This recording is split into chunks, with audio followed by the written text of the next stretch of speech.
Hello అండి, welcome to cook with Shri Tulasi. ఈరోజు special Bombay రవ్వ హల్వా అండి.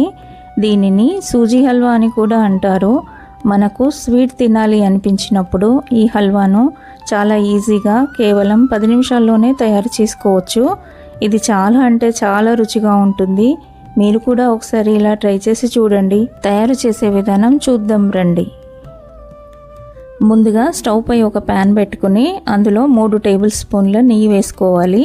నెయ్యి వేడెక్కాక అందులో కొన్ని జీడిపప్పులు వేసుకుని దూరగా వేయించి పక్కన ఒక ప్లేట్లో తీసి పెట్టుకోవాలి.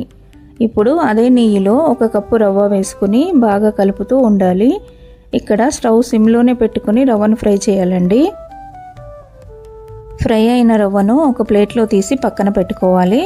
తర్వాత ఏ కప్పుతో అయితే రవ్వ తీసుకున్నామో అదే కప్పుతో 3 కప్పుల నీళ్లు పోసి అందులోనే 1.5 కప్పుల చక్కెర వేసి మూత పెట్టి కాసేపు మరగనివ్వాలి. ఇప్పుడు ఫ్రై చేసి పక్కన పెట్టుకున్న రవ్వను కొద్ది కొద్దిగా వేస్తూ ఉండలు కట్టకుండా బాగా కలపాలి.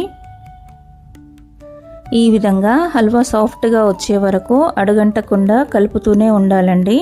చివరిగా 1/2 టీ స్పూన్ ఇలాచీ పొడి, ఫ్రై చేసి పెట్టుకున్న కాజు పప్పులు వేసి ఒకసారి కలిపి స్టవ్ ఆఫ్ చేసేయండి. అంతే అండి, చాలా టేస్టీగా నోట్లో వేయగానే కరిగిపోయే సూజీ హల్వా రెడీ అయ్యింది. ఈ వీడియో గనక మీకు నచ్చినట్లయితే లైక్ చేయండి, షేర్ చేయండి. మరెన్నో రుచికరమైన రెసిపీస్ కోసం మన కుక్ విత్ శ్రీ తులసి ఛానల్ని సబ్స్క్రైబ్ చేయండి.